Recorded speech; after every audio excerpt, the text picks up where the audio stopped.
So good morning, students. I'm Lauren Davis. I'm Michele Baber.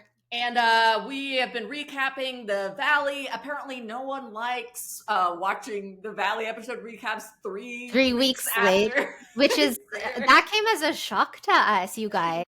Bravo breakdown. Based on our last episode, which no one liked, but some of you students still watched and listened to. Thank you. We did get a student request based on something we said at the end. We were talking about Vanderpump Villa season 2, which we had been looking forward to because as we knew, Stassi was back, and we thought it would maybe be sort of a charm school format, right? Stassi berating the staff.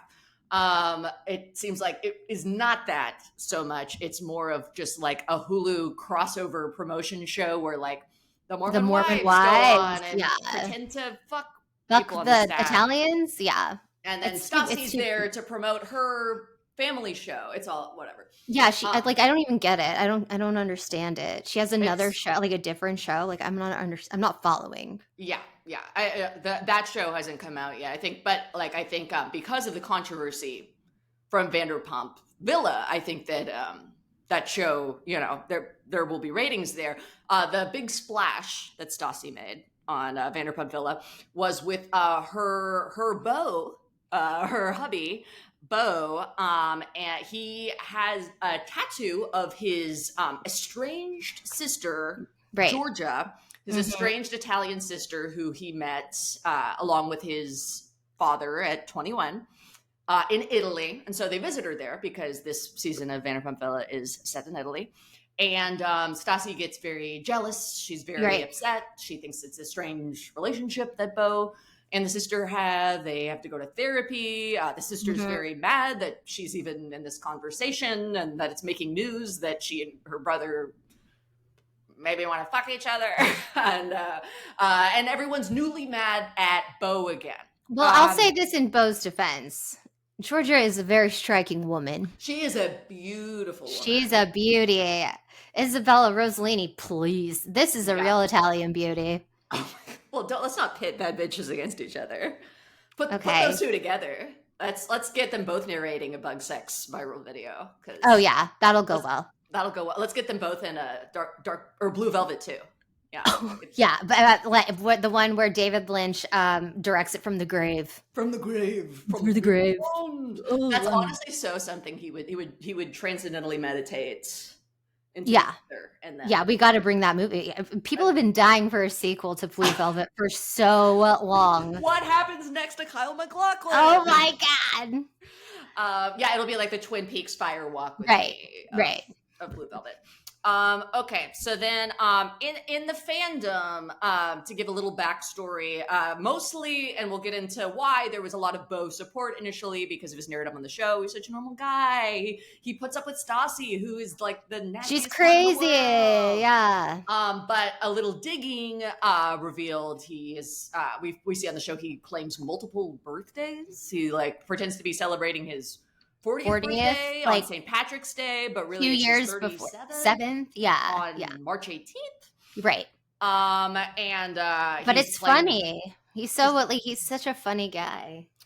There's always been something, even though there's something dark passenger. There was dark passenger, yes, and something ominous lurking underneath. He claimed many different names. He said his name was Beauregard, Bogey, Robert, and he's never really aliases. worked.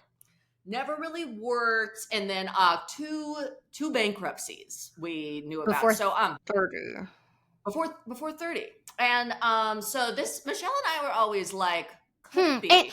And also the wooden bow ties. The wooden bow tie, perhaps the smoking gun. That was the smoking gun. Yeah, great movie. So yeah, Michele and I, we always were a little concerned where we're like, could it be Stassi, famously obsessed with the macabre, all things dark and murderous. Murders. Could she have landed herself perhaps Jeffrey Dahmer? a Dahmer, a Ted Bundy, if you will? So we, on the request of this student, I decided to do a little digging. I went to whitepages.com. They've upped their prices, Michele. Oh, no. Yeah. It's not the $1 fee I paid Was to it find all of Marge from $1.50? New Jersey's old addresses. No, I spent $20. We're writing And that then- off. And then I got the free trial on Ancestry.com to finally Nice. get some definitive answers about one Robert Edward Clark, alias Beau, Beauregard, Bogey, and Silvio Bardetti. So first we're going to get into the backstory. So, Stassi Schroeder, star of Vanderpump Rules, questionable dating history, right? Like when we first meet her at 24 and 2013, she's dating Jax, which, Right. You can only go up from there. So we thought, right? And so, she learns that he impregnated a stripper in Vegas, but actually she ended up not being pregnant. So we're starting. Something happened. Yeah. Something was paid for. Something was paid for. So we're starting like at rock bottom. Right. And then somehow she dates Frank, who is somehow, I feel like, worse. He's such a misogynist dickhead to her. And he also was threatening to he blackmailed her to release like a sex tape. Sex tape that actually he didn't blackmail her. He blackmailed Lisa Vanderpump for the $900 in back wages. That would make me the most upset at all. Like, you just think this is worth $900. That's so fucked up. That's like way worse than like make it $1,000. Even before inflation, that's way more fucked up than Michele getting paid $1,500. Right. For the night of the billionaire. From the billionaire. Yeah. But it just goes to show Lisa is, even though she positions herself as like, well, I paid it off, Stassi, and you never thanked me. It's like she is completely complicit, where it's like he would have asked for more. Clearly, that was the amount that was owed by the Vanderpumps. Yes. But anyway, everyone's Stassi is the only innocence in this situation. Story. Yeah, in this situation, not in terms of her life, but here she's the good guy. And so then she dates another guy, Patrick, for the bulk of the series, and he is somehow like the worst person. Worse. He's like the worst person I've ever seen on TV, on Vanderpump Rules. And if you've watched Vanderpump Rules, the worst people you've ever seen ever all congregate by a dumpster and chain smoke cigarettes on that show.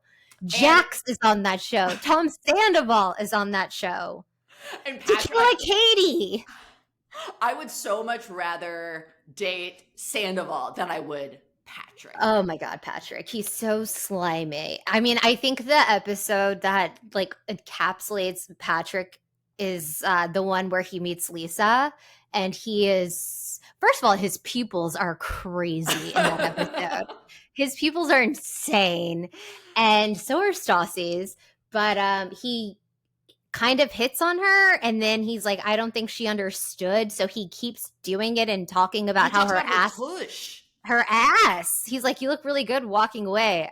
Hey, and then she's like, okay, I'm old. And then he's like, hey, that ass is still high. Like, you won't stop. And then Lisa's kind of like, you need to stop it. You're upsetting me. And then Stassi's like, don't ever say anything bad about Patrick. He's my guy. Like, it was. And then she begs him on that episode to not break up with her. It's really sad because you rarely see Stassi in a position of like desperation, but Patrick always put her in that position. Yeah, I mean, I think proof that nothing comes off worse on reality TV than acting like you're above it while still being on it. And that's what he's still most known for. Yes. And like he makes it seem like, because he was already like a radio disc jockey. This was like before podcast. He had a sports TV show or sports something. An early Barstool Sports situation. And so he kind of like teaches her the ropes and gets her podcast set up. Right. And she immediately way eclipses him in popularity. Oh, like absolutely. God, it's still successful. It's still so successful. But she still feels like she needs him, and that's just like the most frustrating thing. The fact that he's big timing Lisa Vanderpump, insane, harassing her, it just shows on her show that just repulsive. She's the producer and creator of that show. Well, Sheena's really, but that's what's even more wild. She's not just like the pretend manager of this restaurant, like. Right. It's like her show. She's gonna put him in the worst light ever during editing. Yeah, but it's like him being like, I don't even care. It's like getting in a pissing match with like Andy Cohen, being like, my Right. dick's bigger than yours, Andy. And Right. it's like, we all know it's not. We saw the leaked Grinder photo. We've seen it. We've seen it. So then when we meet Beau, the Yeah. show, and Oh wow, Stassi's this guy's mother's narrative. he's a golden retriever, this guy. Yes, he's so great. He puts up with crazy Stassi, the first nice guy. Very similar to how Brittany was always called a saint. A saint. For putting up with Jax on Vanderpump Villa. That was always her narrative, when really we know, like, definitely a victim. Yes, Victim, absolutely. but also like not a saint. Deeply problematic woman. It's okay. So then, I mean, it's not okay to be problematic, but Yeah. Victims don't have to be perfect. And I think Stassi exemplifies this very well as well. But some of us fans, some of us had our trepidations. And the first was when we were introduced to him, as we said, in that the smoking gun bow tie. Well, that, and you know who introduced them? Kristen. Crazy Kristen. We'll get to that. I have what strange delights I have to show you, Michele, that I've dug up. For $20. Oh, this one was a free Vimeo. A free game? And what happens? It will shock you. Yay. So another red flag was that Stassi has trademarked outfit of the day. OOTD, the hashtag OOTD. She bought it for, I think she said it was $30,000. For $30,000, you can have a day. Yeah, I think this was like in the 2010s when it was popular, like, donut day. And like hashtags were still really big. Hashtags were a big deal. So it was probably a sound financial decision. They promoted on the show. But Beau decides for his OOTD, even though like he doesn't care about being on the show, he just loves Stassi. He doesn't need attention. He works in casting. He dresses up like a dinosaur. And this is not good for someone who claims to not want attention. Well, it's better than the bow tie, baby. Well, to be fair about the wooden bow tie, in its defense, to play devil's advocate, this was like a time Mumford and Sons was very popular. This kind of like aesthetic of like poverty, farm weddings, farm cheap. Yeah, mason jars. It's giving mason jar. Yes, this was very in at the time. This kind of like farm hipster look. So, but the dinosaur. That's when I said this is a theater kid. This is a theater kid. This guy, yeah. But he wasn't a theater kid. He was a casting director. Oh, we'll get into that too. Another red flag, perhaps the biggest red flag of all for me, when I said I don't care what the show is telling me, I do not like this guy, was when Stassi meets his mom, Issa Clark, the love therapist, and she he leaves to go to the bathroom, but secretly he put his phone down. Insane behavior. You know that there's video cameras. There's cameras. They'll catch everything. They're crystal clear. And he hits record. I would Joe, hit record. Yeah, the girls who get it. Very Joseph Gordon-Levitt thing going on. Third rock from the sun. All right, he's an alien.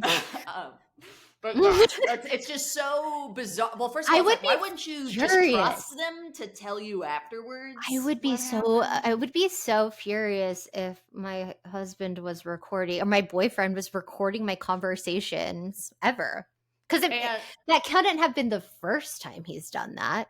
True, it happened. It's like almost like he was too comfortable. He felt like it was too easy for this guy. He didn't do this for the first time ever on TV. He's done it before, and he'll do it again. And especially when he's in his talking head, and this is positioned as a very romantic moment, as he plays it back for the cameras, and his eyes, like, the tears aren't really coming, but he's really working on them. Yeah. And, I'm sorry, like, secretly recording your loved ones is romantic? Romantic, yeah.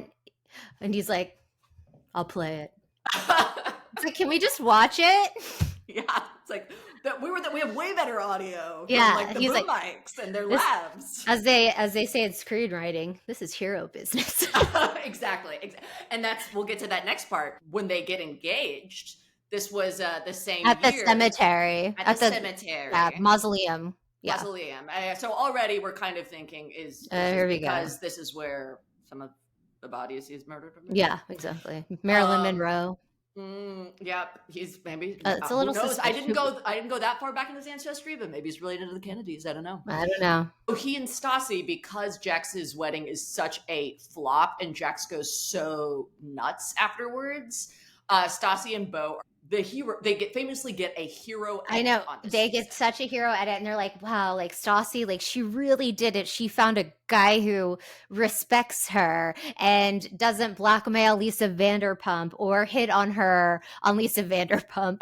Even Jax would kind of hit on Lisa Vanderpump. Like all of everyone. Well, Tom had a crush on Schwartz. Famously had a crush, but I think Lisa liked.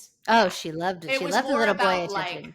like, and also it comes from like Tom Schwartz's character, where he's like, I need a mommy. I need a mommy because I'm so silly. I'm so stupid. Yeah. Oh, mommy, tell me how to work.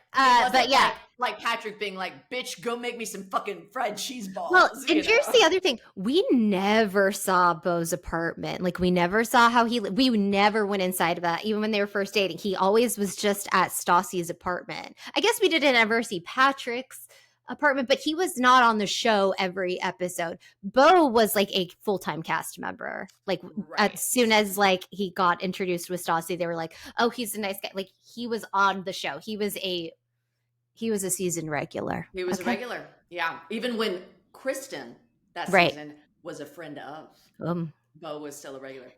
Hachi machi. So this is another issue I have with Beau, where he acts Stupid. Above the show and above Stassi, and I'm doing it because I love her. This is like the narrative about him on the show. He's just doing it because he loves her. He's got a job. He's all set, even though Stassi also mentions she'll have to take on his debt after the engagement. Right. But then also he clearly loves being on the show, so much so that they get in fights when he stays out till 5 a.m. With her friends. With her friends, who are all known cheaters who cover for each other, even fucking people while being filmed. At her birthday party. And then she's painted as the bad guy for being like, maybe you do actually want to be on the show. Like, yeah. You know, like I would have called Jason a million times too had he pulled that shit.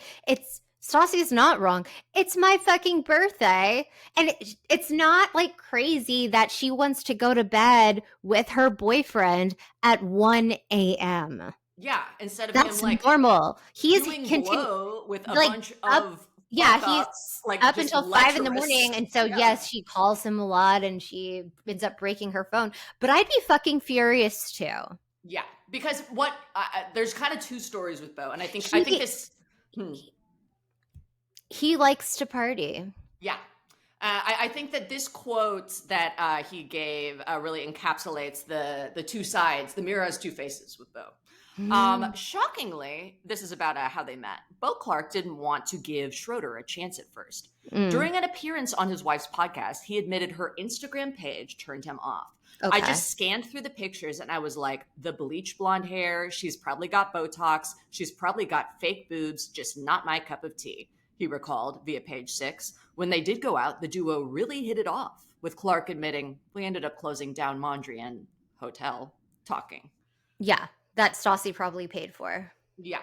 And Schroeder described Clark as a good one. Yeah, because he's like not outwardly, he's not like openly a piece of shit, but he's quietly sinister. Yes, and I think part of it is that he kind of positioned himself too as a little bit of a dork.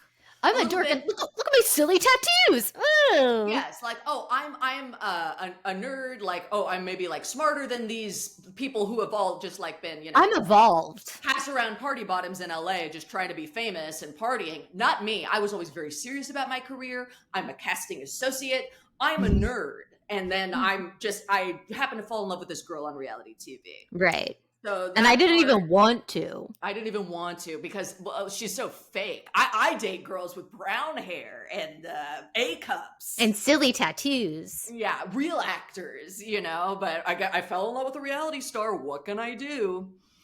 So then, of course, the unthinkable happens. Oh, my God. Stassi and Dodie are fired for being canceled hate crimes.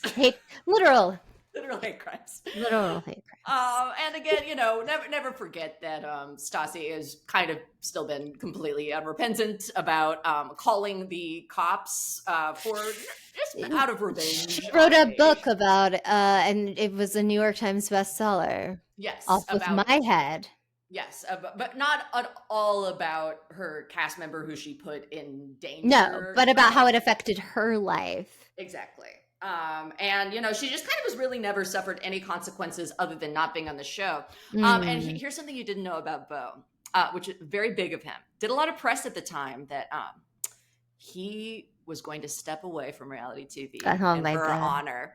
Yep. Obviously, the producers clamoring for Beau to get back in there. Forget Stassi, Beau, we need you on the show. Maybe you can take a hosting job. Right. Yeah. He's like, sorry, I got to get home to my wife. But before she was found guilty of this horrible hate crime against Faith, so they knew that they were going to do the Valley. Like Stassi and Beau were supposed to be on the Valley, and they were going. The premiere of the Valley was supposed to be Beau and Stassi's wedding. That's right. I didn't know it was like the Valley as we thought. I thought it was more a show centered, going to be centered around them. Yeah, I think she made it sound like, but she did say it was like the Valley, but I guess they were going to have like a bigger role. I mean, obviously a bigger role. They were going to be on it. Now she wouldn't do it, but then also like the Valley kind of was scrapped for a while because of Jax, and he was let go of VPR too. Yeah. But I mean, they didn't come back around to like.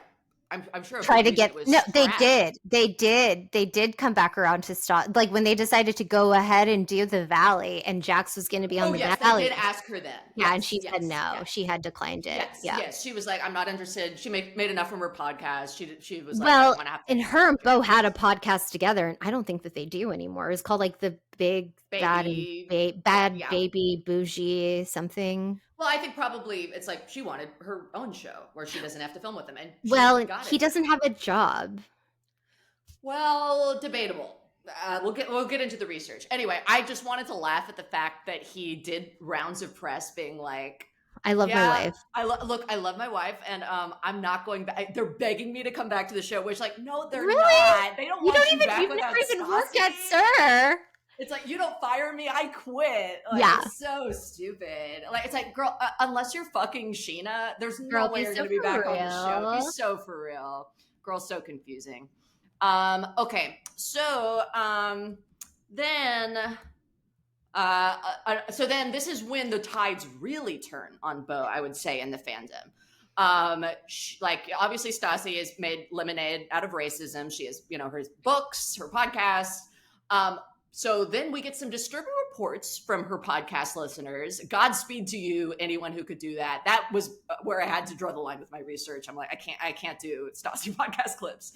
But I can do Lifehouse music videos, but I cannot do Stassi podcast clips. Apparently, Beau really spoke down to her on this, Good, the Bad, and the Baby podcast. He was just very bro-ish, which is more like Patrick, not really how Beau portrayed himself as like the dorky, smart, I love film type of guy. Yeah, who just I'm artsy. And probably the most disturbing thing, the thing that always stuck in my mind and really sealed the deal for me on Beau, was that when she was pregnant, he pressured her to keep blowing him and having sex with him, even when it was painful for her in her in her later trimesters. 2 to 3 times a week. Yeah, is that he demanded that, and then during pandemic, when she was pregnant, he would complain about her not dressing up nice for him. Right. And doing he's her like, makeup. Right. You didn't want to look good for me.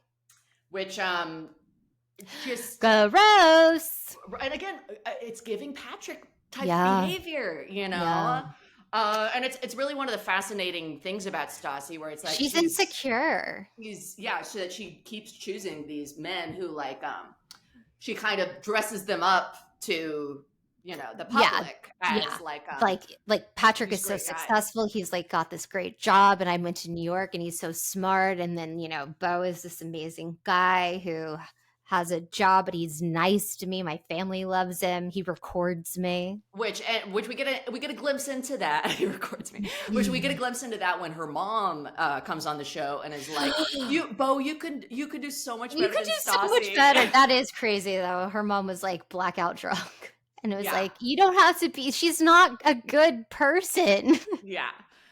So we kind of get a glimpse why she keeps choosing these Jason Hoppy types. And I will say, this is what I have discovered in my research on Beau, to kind of spoil the rest of the podcast. I don't think he's a murderer. I don't even think he's like a grifter beyond what most people are in LA who try to like make themselves seem successful when they're broke, and partying and don't really have a passion or a dream. They just want to be famous. But I do think he is a Jason Hoppy type. Mm-hmm. That is what I think. Okay, so let's get into the nitty-gritty. Let's get into the truth about Beau. Because, again, we've heard so many conflicting stories from him. What is his name? He said in some interviews it's Silvio Bardetti. He said he was confused about his kid's birth certificate because he didn't know which name to put. But his name is also Robert, and that's how he got... Like, because a Beau can be like a nickname for Robert, but that's usually spelled like B-O. Yeah. He just has like French. Right. And unfortunately, Michelle, I'm sorry to tell you. He's not Robert. His name is Robert Edward Clark. He's named after his grandfather from Tarpon Springs, Florida. And as young as the age of 11, there is a newspaper clipping where he did, in fact, go by Beau Clark, but also he was still in elementary school. Who's Silvio? Silvio Okay, so this is where it gets interesting. So his dad is Fausto Bardetti. He is like an Italian man, and his mom is Isa Clark, and they were married like kind of right before he was born, and in Tarpon Springs. He was born in Fort Lauderdale, like he says, and then in the newspaper clipping, they have misspelled his dad's name, Fausto Bardettel. Okay. So there is kind of nowhere. I looked everywhere for a birth certificate for Beau. I looked for Robert Edward Clark. I looked for Silvio Bardetti. I looked for Silvio Bardettel. I looked for Fausto God. Bardettel. It's not anywhere. I almost think my working theory right now, I probably just couldn't find it because like I'm not a journalist. I'm just a freak. But my working theory is that, you know, the hospital sends in the information, and probably that's like what was sent into the newspaper too. And that it was like, I have a social security card where they misprinted my name, and where he possibly has a misprint in his. So it's like, I kind of think the reason he goes by so many names is partially because of like, obviously bad finances. He was broke in LA for a long time. But I think the other reason is, he, you know, his dad and mom, they get divorced a year later, and his dad moves back to Italy. I think this is so boring, but I think Isa Clark, love therapist, would say that he is someone who has an identity crisis from like having a mom who's a therapist that fucks you up, having a dad who left, and he's kind of confused and insecure about who he is. I really think that that's the bottom line with Beau, because a lot of his stories, sadly, they check out. Okay. I know. He says, I was born in Fort Lauderdale, then moved to Italy when I was about four-ish. There's no record of that, but I have no reason not to believe it. My mom remarried my dad from Nashville, and we moved around a lot. So it's like that. Again, it's like he like kind of exaggerates small things. Like he mostly lived in Tarpon Springs. His mom got remarried to like this guy who would be basically his stepdad and real dad for like, you know, most of his childhood until they get divorced and she gets remarried. And they lived in Nashville for a year, Austin for a year. Mostly they lived in Florida. But I think the reason he's fudging this stuff isn't because like a criminal past. I think it's just because like, have you ever known like kind of an insecure guy who's had like kind of a fucked up family and they just lied about stuff for no reason? Like, do you know a lot of pathological liars? No. You don't? So Beau went to art school after he graduated. School. Okay.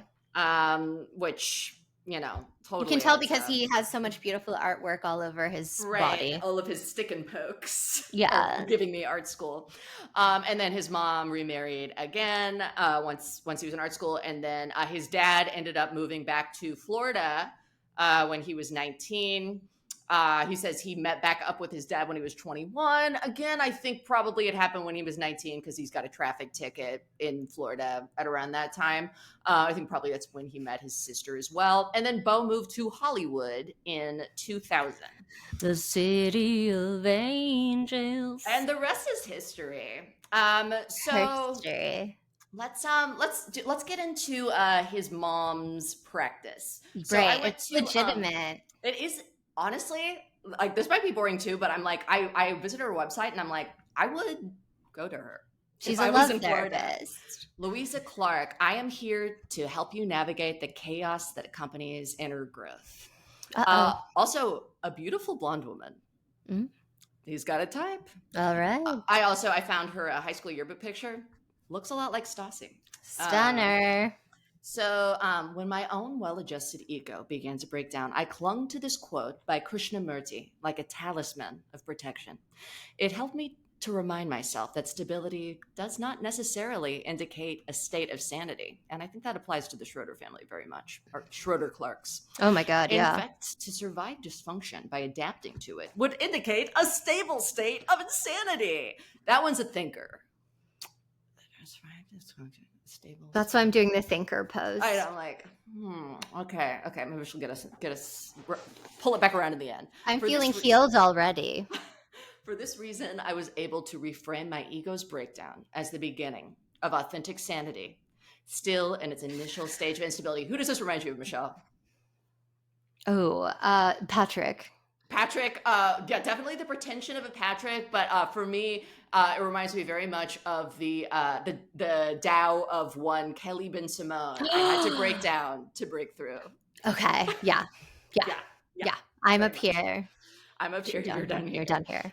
I learned there's a difference between being well-adjusted and being well. As a psychotherapist, I see myself as a guide to those who are making this transition at whatever stage and in whatever form it might take. I'm here to help navigate the chaos that accompanies inner growth. Wow, Bethany, wow. Wow, and she's been in practice for 30 years. Okay, well. Have you heard the adage that therapist kids are always the most fucked up? Like, yes, that cliche. Yeah. I really think that's what we're looking at here. Yeah. With Beau. I think we're looking at. I also think we're looking at. He doesn't know who he is. You're right. And you know who the most fucked up men are psychologically, since we're talking therapy. Oedipal VPR. And VPR. But it's like men whose fathers left their mom and they are like their mom's protectors. You know, like in You. Did you ever watch the show? Yeah, I watched a little bit of it. He's a murderer because he's an Oedipal hero who had to save his mom. But he's so hot. He's so damn hot. Yeah. I love hearing all of his thoughts. Yeah, his narration. All of his thoughts. It's snubbed, honestly, I think, for at least a Golden Globe. Anyway, so yeah, I think that's kind of when we want answers about Beau. Unfortunately, they're not in whitepages.com. They are more in the text of Freud. Speaking of Freud, let's get into Beau's career. Okay. So this is where I've got my really fun surprises for you, Michele. This is also the tech part of our proceedings, so pray for us. Okay, so work-wise, this is from an article that Beau did. Work-wise, Vanderpump Rules viewers will already know he earns a living as a commercial casting director. Clark also has some acting roles to his name as per IMDb, but as he explained to Daily Dish, I came out here to direct and get into casting back when I was 22. He was 20. But then when you're in the room and someone was like, hey, Beau, do you want to do this part for X amount of money? I'm like, oh yes, because that's a crap load of money. So that's why I randomly did acting. Yeah. Sorry. I've got to borrow from the 90s. Said no actor ever. Everyone knows how lucrative and easy it is to become an actor in LA with no credits. Yeah, he read something in Variety, thought Tom Cruise made $20 million the last Mission Impossible movie. He's like, hey, that is nice work if you can get it. Yes. He also does all of his own stunts in the lucrative things, his lucrative roles, such as the documentary William Hung, Hangin' with Hung. The singer from American Idol? Yes. The very same. Yes, the one and the same. One of his She bangs. One of his few credits outside of short films, which we're going to watch a little bit of one here in a bit. He also got an uncredited role in the serial killer biopic Dahmer. Oh, Unfortunately, he would. not foreshadowing. And then when we get to his casting, working with casting history, at first I was like, maybe this does add up. Maybe like he's mostly worked with commercial places, and that's why he doesn't have any casting on his IMDb other than short films. But let's break it down a little. Before working for Sanford Casting, Beau worked for other big Hollywood casting companies. Okay. In 2002, he started working with Ricky Masler, stayed there 1 year, worked with Pam Bouvier Casting. Any relation to Jackie? I hope so. Maybe. And then after Bouvier, he moved on to work with Jeff Greenberg Casting, where he stayed for another 2 years. So that puts us in 2006. He left the company to do freelance commercial directing and advertising before landing his feet at Sanford Casting in 2020. Something of a gap there, I would say. 2006 to 2020. After Stassi was fired from VPR. Yeah. Just kind of. So what did he exactly do? Was he really a casting director? Not director. I think he was a casting assistant. Like, which is not, highly. It's more like a kind of a receptionist role. Like I know a lot of people who worked as casting assistants. It's different, but on Broadway, and that's like almost like a intern type job. Yeah. But now it's interesting because he's kind of parlayed it into like, I think he like freelances with Sanford Casting, which does seem like a legitimate casting agency. I doubt he is, but he was, in 2020. Okay. And when Stassi's podcast was dropped. Right. Yeah. She was like, go back to work casting, because she was dropped by iHeart for a little while. Yeah. And so he doesn't really have, and also it was all, like online, so he could be a dad and do that. Right. But it's like kind of, I think, the typical LA grifter story, like make it seem like I'm doing more than I did. Yeah.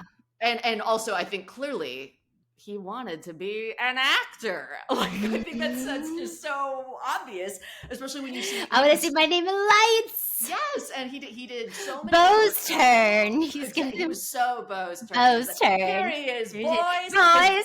His bow tie. Here I am, boys. His dinosaur costume comes up. Light the lights.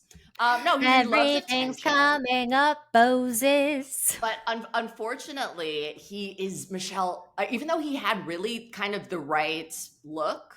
The right stuff, which you'll see here in a bit. Very scenester. Obviously, he's very tall, but my God, he is not good at these very lucrative music videos and short films that he did for the 12 years before he met Stassi. I'm going to share my screen and show you a little music video. Actually, a very famous song. By a Christian band that kind of made it big for a little while in the early 2000s. None other than Lifehouse. He is the lead. Hanging by a Moment? Not quite. Didn't quite get Hanging by a Moment. Their only song anybody's ever heard. Their follow-up, slightly less successful single, You and Me. You and Me, You and Me. So I'm going to show you a little of this music video because, we'll narrate it a little bit for the audio. Just, here we go. So yeah, just kind of narrate what you're seeing and hearing as we go. We'll play the song quietly. Very quietly. Well, the song, it hasn't started yet. Is that him? No. Preamble. That's a woman. Well, that's his love interest. She has a heavy bangs, heavy side bang. That's a heavy side bang. She bangs. She bangs indeed. Is that Beau? And that is Beau. He has identical side bangs. Oh, the white belt. He was very seen. The white belt. He's got the look. He's got the look. Wait. Oh, is that a soul patch? It's a full little dirty goatee going on. And then this is a Lifehouse themselves. I don't know why this lead singer didn't just do it, because he's honestly a very good looking guy. He could only concentrate on that string guitar. True. It is too Christian. Guitar. Too Christian to be Too Christian searching for a woman. Too Christian for that build. Okay. Oh. He's got the British flag, Union Jack, but it looks weathered. And he is searching.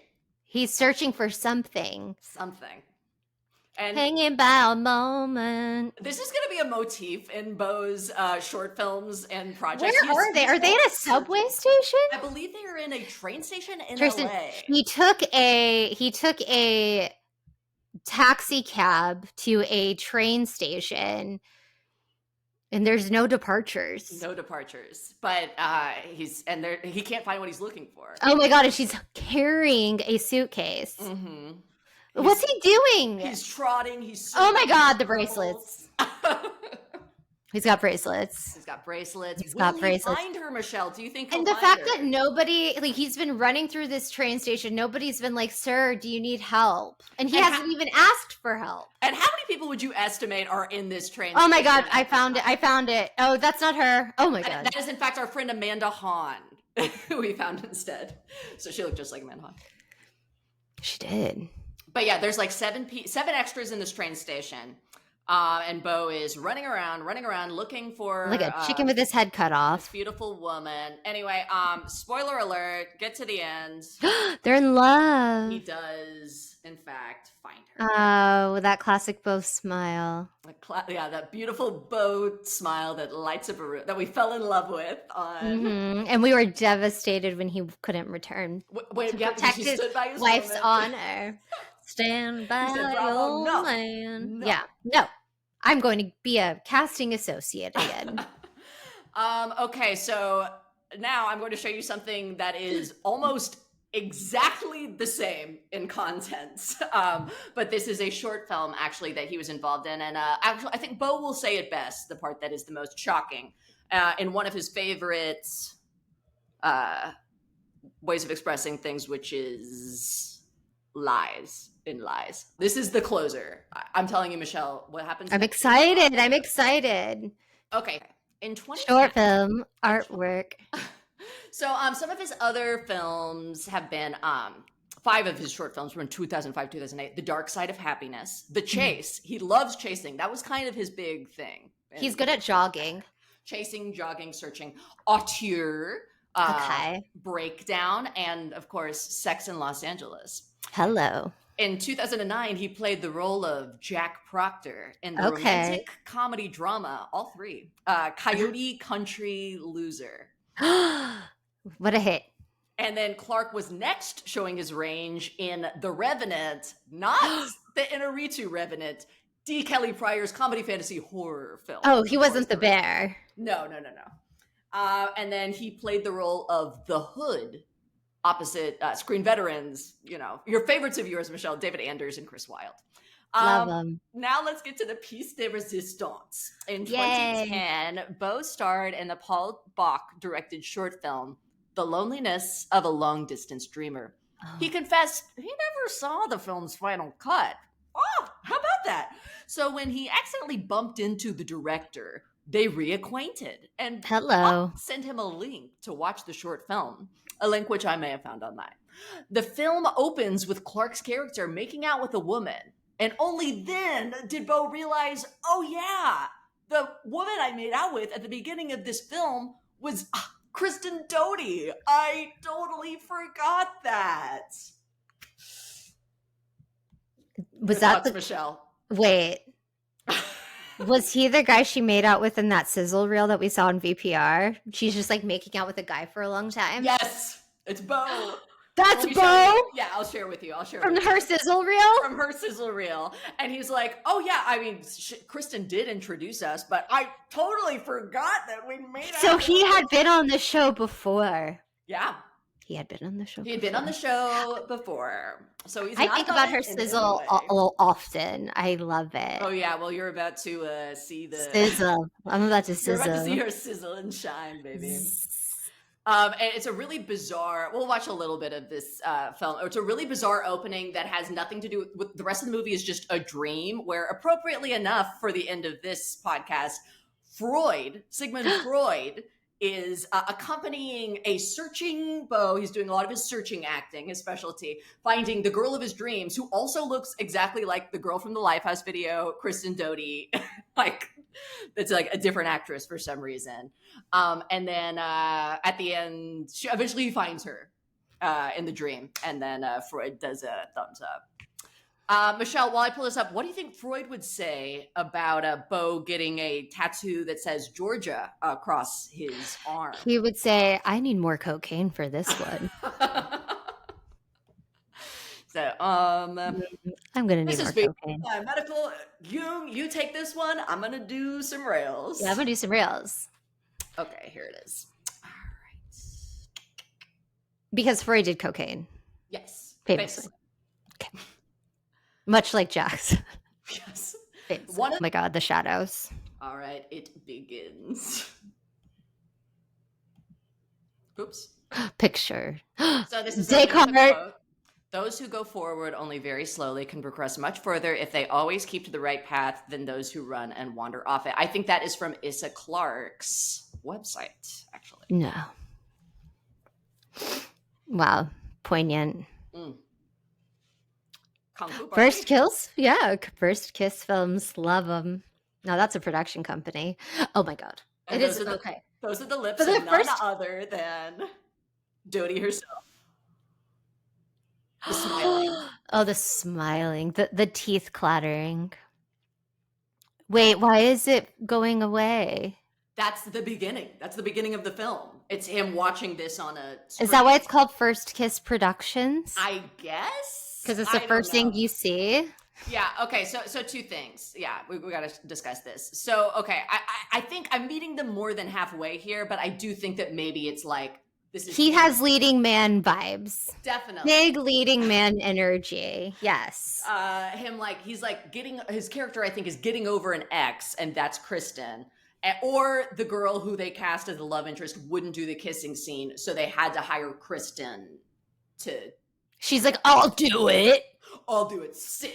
Remember she used to chain smoke cigarettes? She had like a Patty and Selma voice. Yeah. I'll do it. I know. I miss her gruff baritone. Yeah. Her basso profundo. But okay, do you think Witches of WeHo. Do you think that if you had filmed a scene like this, even if it was in 2010, do you think you would have just totally forgot if you filmed it with someone you were friends with over the past like 8 years? Do you think that's something that can slip someone's memory, Michele? Maybe it slipped, Beau Clark's memory, but maybe it didn't slip Silvio's memory.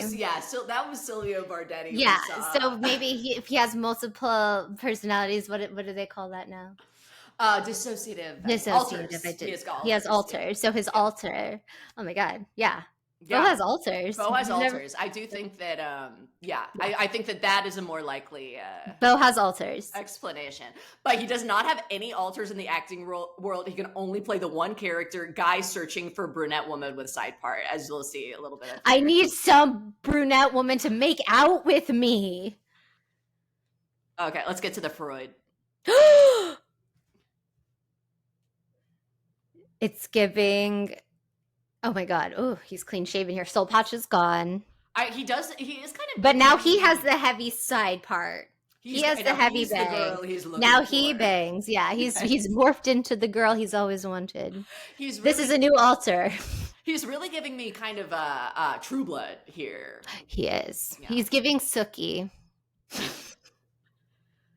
So this is kind of like a video store. And we know it's a video store because it says video. There's another brunette with bangs. Yes. He's just here to I'm just gonna let me stick this in the slot. Oh guys, stop. It's a DVD return thing. Freudian.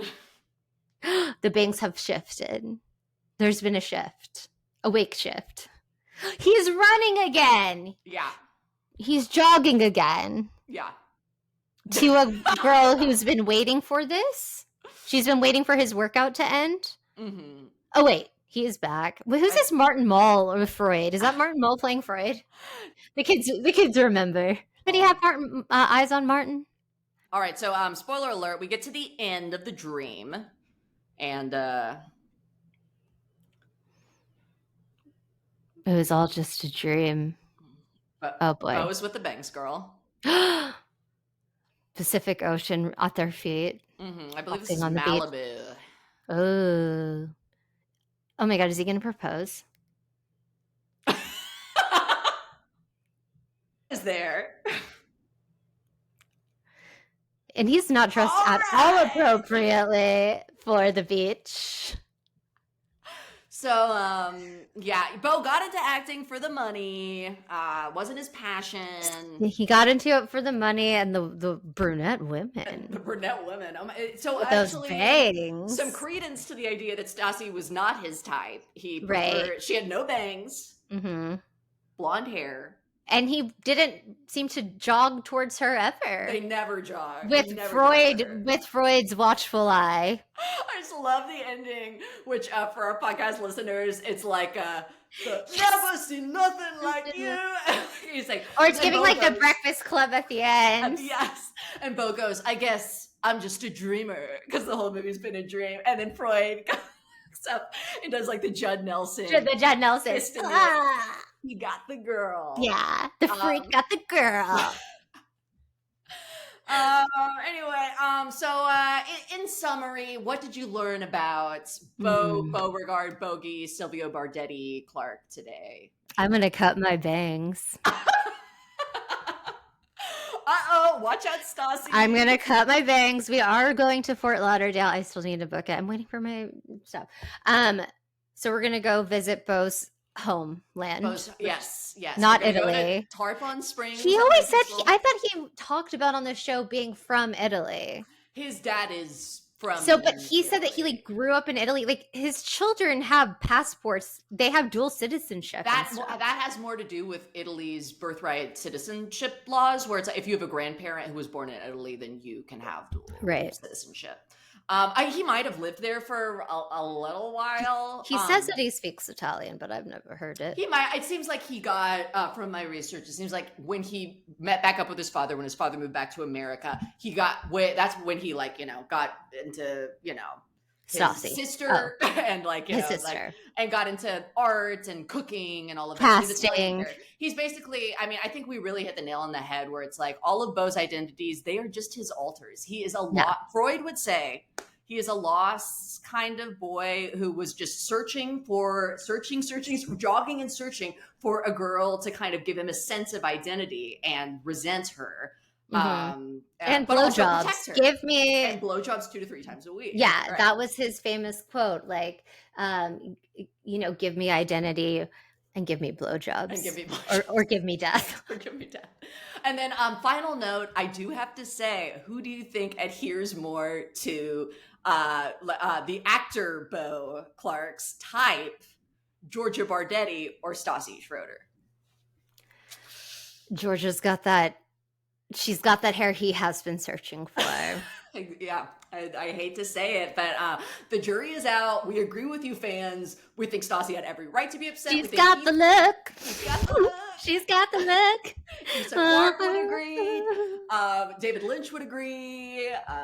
Freud would agree. So yeah, and their ghosts. Yeah. And their ghosts would agree. They co-sign. The ghosts are like, we co-sign. Yeah. So Beau, in our estimation, has been downgraded from a murderous criminal to vehicular manslaughter. Vehicular manslaughter weirdo. That was an inside joke from a little Matthew Broderick humor from earlier. Yeah, it was really humor. All right, well, we love you guys. And tonight, Miami, we're so excited. Can't wait to get the tea on Alexia and Todd's divorce. Could I say one more thing to you, Michele, before we go? Yes. Alexia, here is an old school reality star who knows not to leak the plot of this season to the tabloids. She's made us wait for it. She's a star. She was born a star. I can't wait to hear about Todd Todd and how he didn't want to be on the show, and Marisol was leaked some stuff. I want to see Frankie in his nail salon. I can't wait to hear. We don't know anything about Julia and Adriana's breakup. I mean, what's going on with those chickens? Are the chickens going to be okay? And will we see Martina this season? They adopted a baby. Toxic due to transphobia. All of this is a mystery. Because of chemotherapy. Oh. Again, no perfect victims, There's no perfect, not in cancer. The big C. Not in life. But yeah, I'm rock hard for tonight. Can't wait to watch. We're gonna try to get those episodes out on Mondays for you guys. Miami Mondays. Miami Mondays. We love it. Love to see it. And guys, watch them. And guys and dolls. Or we will stop doing. We will stop, and we will only talk about Beau's oeuvre. Yeah, we will make everybody watch his short films. I found more Vimeos. Okay. Oh my god, the fact that they're on Vimeo is so dark-sided. It's deeply because they otherwise like that. Obviously, never say nothing like you is copyrighted, and they needed that. Google said no.